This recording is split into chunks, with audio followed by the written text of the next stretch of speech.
भारत के इतिहास में ऐसे कई आक्रमणकारी रहे जिन्होंने देश में आतंक मचाया। इन्हीं में से एक था ईरान का नादिर शाह। मार्च 1739 में नादिर शाह ने भारत पर हमला किया और करनाल में मुगल सेना को बुरी तरह से शिकस्त दी। इसके बाद वो दिल्ली पहुंचा और 22 मार्च 1739 में वहां कत्लेआम मचाया। वहां से काफ़ी संपत्ति और हीरे जवाहरात लूटकर अपने साथ ले गया। आइए आपको इसका पूरा इतिहास बताते हैं। नादिर शाह का जन्म 6 अगस्त 1698 को ईरानी साम्राज्य के खुरासान प्रांत में दर्रागाज के अल्लाह अकबर पर्वत पर स्थित दस्तगर्द नाम के एक गांव में हुआ था। हालांकि इतिहासकार इस तिथि पर मुहर नहीं लगाते हैं। 10 साल की उम्र में वह एक अच्छे घुड़सवार और शिकारी के रूप में जाना जाता था, जो तीरंदाजी और भाला फेंकने में भी माहिर था। नादिर शाह की मातृभाषा वैसे तो तुर्की थी, पर उसने फारसी भी सीखी थी।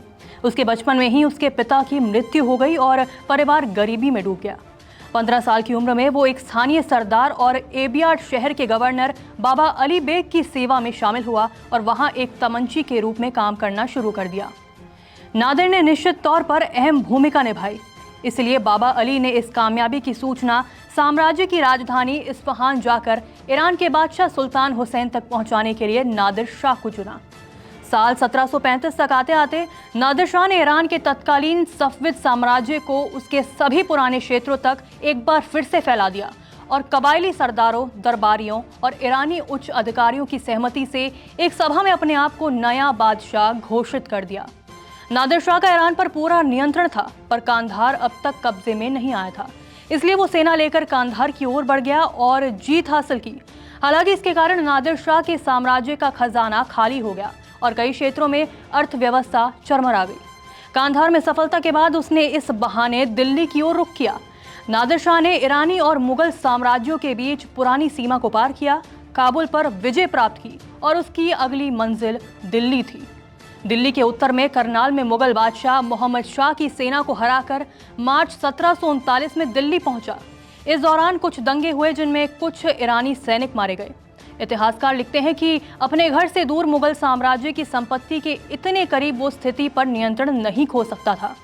नादिर शाह ने नरसंहार का आदेश दिया, जिसमें एक अंदाजे के अनुसार 30,000 लोग मारे गए थे, जिनमें से ज्यादातर निर्दोष लोग थे। इस कत्लेआम को रोकने के लिए मुगल बादशाह ने नादिर शाह से गुहार लगाई तो वो मान गया, पर दिल्ली को इसकी एक और भारी कीमत चुकानी पड़ी। नादिर शाह ने भारी मात्रा में गहने, सोना चांदी और सिंधु नदी के पश्चिमी क्षेत्र मुगलों से छीन लिए। इसमें तख्ते ताउस पर लगा कोहिनूर, ताजमा और दरिये ए नूर जैसे हीरे भी शामिल थे। नादिर शाह द्वारा लूटी गई और तोहफे में ली गई कुल संपत्ति की कीमत करीब 700 मिलियन रुपए थी। हालांकि नादिर शाह ने मुगल बादशाह को सिंहासन से नहीं हटाया और वापस लौटने से पहले उन्हें कई तोहफे दिए और अपने हाथों से उनके ताज में कीमती जेवर सजाया, जिसका उद्देश्य उनकी पूर्ण संप्रभुता की पुष्टि करना था। जवाब में मुगल बादशाह मोहम्मद शाह ने उन्हें तिब्बत और कश्मीर से लेकर समुद्र तक सिंध के सभी पश्चिमी हिस्से पेश कर दिए। नमस्कार, मैं हूं मानक गुप्ता। अगर आपको हमारा ये वीडियो पसंद आया हो तो इसे लाइक और शेयर जरूर करें और हाँ, हमें सब्सक्राइब और फॉलो करना ना भूलें, ताकि आप देश और दुनिया की कोई खबर मिस ना करें।